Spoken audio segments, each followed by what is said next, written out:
So number one is the spine of scapula. The scapula is the shoulder blade, and we want to find the spine, which is this bony ridge here. The easy way to identify it is to get the person to place their hand on their opposite shoulder, and their fingers are really pointing down towards where this bony ridge is. So to identify this bony ridge, I need to find the medial aspect of the scapula and then palpate along the bony ridge. So I'm going to come and find the medial aspect of the scapula and just draw a line there. And then I'm going to try and find this bony ridge that's running outwards and upwards, laterally and superiorly, and I'm going to draw the upper and lower border. So I'm going to come on this side.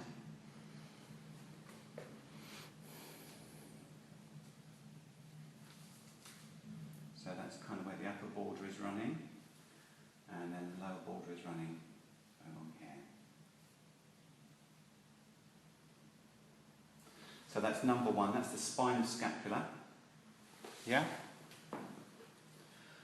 Number two is the acromion process. So the spine of scapula, when it comes to the top of the shoulder, turns to the acromion process, which is this bony upper part of the shoulder. That's lovely. If I can just turn you around slightly then. So what I'm feeling now is I'm feeling the extension. When we get to the end of the spine of the scapula, there's a bit of a knobble. And then I want to try and feel this bony edge, but it's buried underneath muscle. It's buried underneath the deltoids. At the back, you can feel it reasonably clearly. As it comes to the front, it's obscured by the muscles, so normally you raise the arm. Shall I go like this? So if you just relax, I would raise and lower his arm and palpate, try and palpate through the muscle to feel where that bony ridge is. And really, I need to identify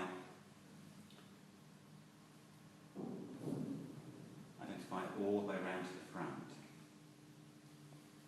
And there are a bunch of acupuncture points just inferior to here, so you're going to need to be able to identify this quite clearly. Yeah? Number three is the clavicle. The clavicle is the collarbone, which runs from the suprasternal notch, this is the sternum, the suprasternal notch, and it runs all the way out to the acromion.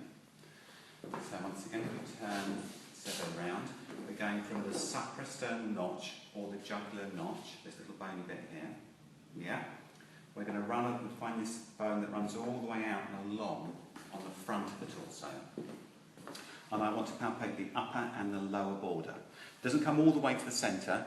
I need to find where this is articulating with the sternum. If it's not clear, when a person shrugs their shoulder, it will become clearer. So if you move his shoulder up and down, I can feel how this piece of bone here is moving. So I'm going to go from here in the middle, and I'm going to come all the way along the top of this piece of bone.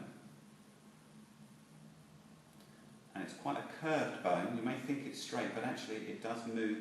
You can see it's got an S shape to it, yeah?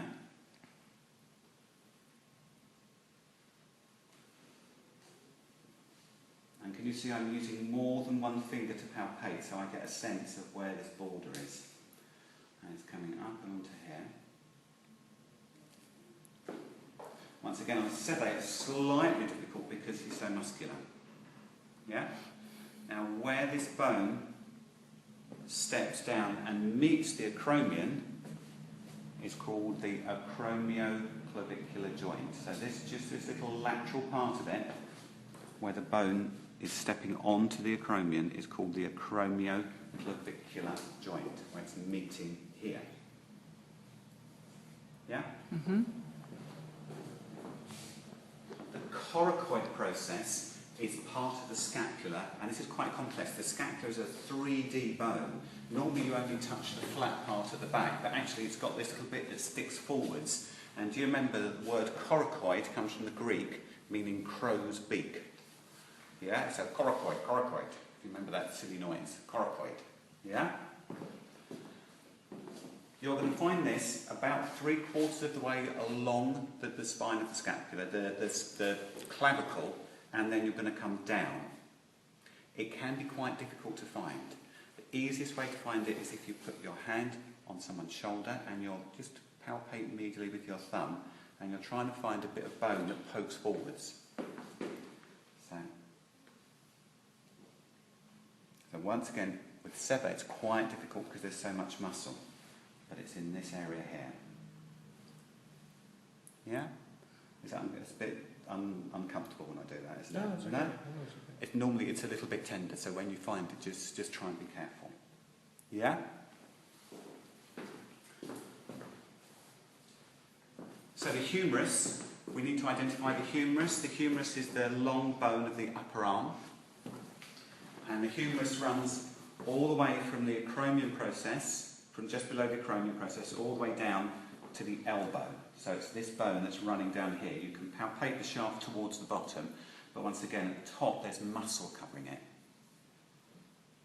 So the humerus is just this bone that's running here. And then landmarks that you need to be able to find. You need to be able to find the glenohumeral joint, and that's the joint between the arm and the torso. So it's the shoulder joint, the actual joint. If this was a piece of chicken and you wanted to cut the wing off, this is where you would want to open it up and cut. Yeah? So the glenohumeral joint you can find by finding the coracoid process, moving slightly laterally, and then just drawing a curved line like that. So what we're trying to do is we're just trying to identify this area here. Yeah? And this is called the glenohumeral joint. This is called the glenoid cavity. I think glenoid is, I think it's Greek for shoulder, I can't remember. Most of the language is a mixture of Latin and Greek. Yeah? So we're going to look at the greater and lesser tubercle of the humerus. So the humerus, the long bone of the upper arm, has got two bumps. It's got a bump on the lateral aspect and a bump on the anterior aspect. The bump on the lateral aspect is bigger, but it's harder to locate because there's lots of muscle over it. The bump at the front, the lesser tubercle, is smaller, but it's easy to feel because there's less muscle. And the way that we're going to find this is by having the person stand in the anatomical position. Yeah, they stand in the anatomical position, and then we are going to rotate their arm, or have them rotate their arm. We're going to try and feel this bony bump moving underneath the muscle. Yeah? So what I'm doing is I'm trying to feel this piece of bone as it rotates at the front, and that's the lesser tubercle. And I'm trying to find this piece of bone as it rotates at the side, and that's the greater tubercle. Yeah? So I know that the greater tubercle is going to be about 4 centimetres below the acromion process. And so, can I get you to rotate your arm in and out? And I can feel a bony bump that's moving underneath. And that's going to be the greater tubercle. Yeah? In this kind of area. And could you do the same again? And at the front, there's a slightly more palpable one that's moving. If you can relax. And that's going to be the lesser tubercle. It's about halfway in between the greater tubercle and the coracoid process. Yeah? So if we draw a line between those two, that's kind of where the lesser tubercle is. Yeah? Yep. Okay, then next up we have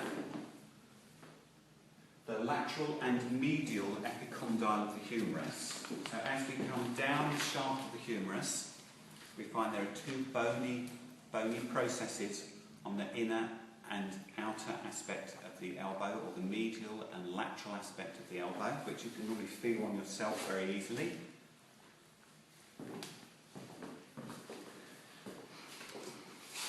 So when the arm is at 90 degrees, I feel down the shaft of the bone, and then I'll find a bump on the outside here, and that's the lateral epicondyle of the humerus. And there's a similar bump on the inside, which is the medial epicondyle of the humerus. It's your funny bone, yeah? When you bang that part of you, and it goes all funny because your ulnar nerve is running there. So that's the medial epicondyle of the humerus. and the lateral epicondyle of the humerus. And just remember that obviously the skin will move as people's body, as the limbs are in a slightly different position. So always have me check with the body in the position that I taught you. Yeah?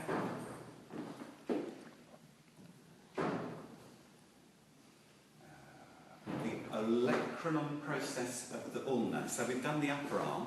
In the lower arm, there are two bones. There are the radius and the ulna. In the anatomical position, the radius is lateral, the ulna is medial. So the radius is radiating out, and the ulna is kind of underneath. Yeah? So the olecranon process of the ulna is the tip of the elbow, this bony bit here.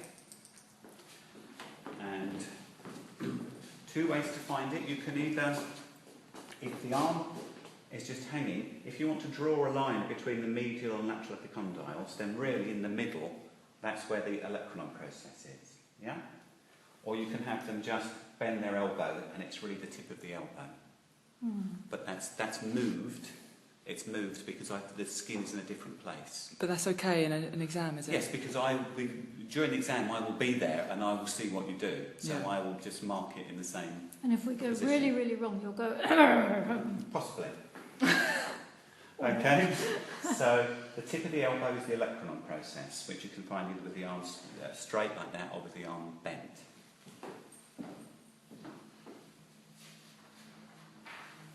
So have I drawn it too big?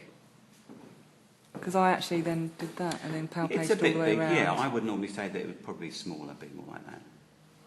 But because you're actually coming on to other bits of bone here, yeah.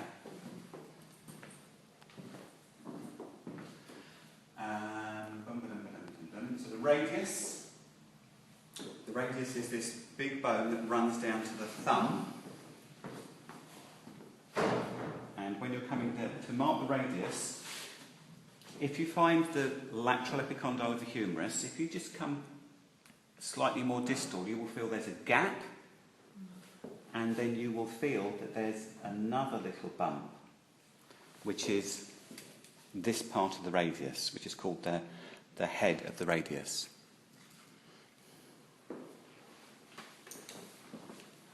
And the radius runs from here all the way down to the wrist joint. So you find the anatomical snuff box. Do you remember that when you pull up your thumb? You have this dip. When a person pulls up their thumb, so if we do this here, when a person pulls up their thumb, you get a dip that occurs here. And this is where people used to take snuff in the past. Yeah? And if you feel in there, that's the wrist joint. So you need to feel right into this. Can you see when you pull that up? That's it, yeah? And into there. That's the anatomical snuff box. So the radius is running all the way from here to here. And you can palpate the bone on this part, but then once again, as you come down here, muscles will start to overlie it. But you can kind of project where it's running. It's running like that. Yeah? So it's running from here, from the anatomical snuff box, all the way to the head of the radius. Okay. So we've done. We looked at the olecranon process of the ulna. We're going to look at the rest of the ulna now. We're going to feel the bony ridge that follows on from the olecranon process. Yeah? And we're going to palpate it all the way down to the wrist. So we're going to find the elbow, the tip of the elbow, and we're going to palpate this piece of bone all the way down to the wrist on the side of the little finger. Yeah? So, we're going to feel where this bone is travelling from here. I can feel there's a ridge that's running